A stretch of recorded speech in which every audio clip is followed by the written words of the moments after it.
So we're going to lay back and work on some baby fish pose and progress that through the shoulder area. So not using the full pose, but we're just going to take the elbows by your side, not tight in, but about 6 or 8 inches out. And you want to drop the top of the shoulder to the floor and see if you can get the flat of your shoulder blade to lay flat on the floor. And then to further understand your shoulder blades, what we're going to do is just touch our belly, let the belly be soft, and then take the arms out to the side. And go back and forth, not to really make a big change, but to help you become aware. Help you become aware of your shoulder blades and how they're moving on the floor. So when the hands come in, you'll feel the inner edge of the shoulder blade only is touching. And then as the hands start to go out, the outside edge of the shoulder blade, so the flat of the shoulder blade begins to touch. And that's what we're interested in baby fish pose. The knees can be bent as I have them now to protect your lower back, or you can stretch your legs out straight. So I'm going to bend the elbows, point my hands toward the ceiling, and I'm going to isometrically press down with the elbows, lift my chin, and then lift the shoulder blades up off the floor. Now they don't need to go very high, but they do need to come up off the floor. And then release back down. So this is going to help tone the levator scapula in the back. It's going to make those muscles at the back of the neck contract. And then as they release, they're going to get longer and more relaxed. So we talked about that in a previous pose, about a muscle contracting all the way and then relaxing actually gives a longer resting length to the muscle, because muscles like to contract. So even though the neck feels a little tense to you, you're going to contract it a little bit more by pressing the elbows in the head, lifting up. And you want to press those elbows in such a manner, press the back of the head into the floor in such a manner that you feel the muscles at the back of the neck and across the shoulder blades contracting. There you go, and then exhale and release down, and just relax your neck, turn your head side to side. All right, very good.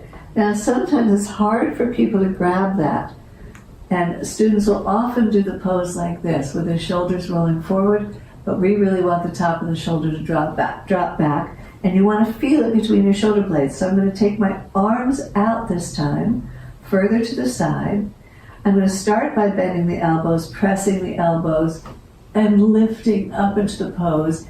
And then I want you to see if you can straighten your arms, lock your elbows, turn the top shoulder and arm back, pin the shoulder blades to your upper back, and hold it. So now it's the back of the wrist pressing, the head is pressing, I'm holding 10, 9, 8, 7, 6, 5, 4, 3, 2, and 1. And releasing back down and relaxing the work. So that would be your beginner and your preliminary way to work with that pose. Those of you who would like to go further into the full yoga pose called Uttana Padasana, extended leg pose, you're going to start with the knees bent slightly, hips even on the floor, elbows by your side, same thing, broaden the collarbones, bring the shoulder blades flat onto the floor, exhale, press the elbows, lift up, and then once you're here, keep the pressure of the elbows in the head, pick your feet up, and extend your legs.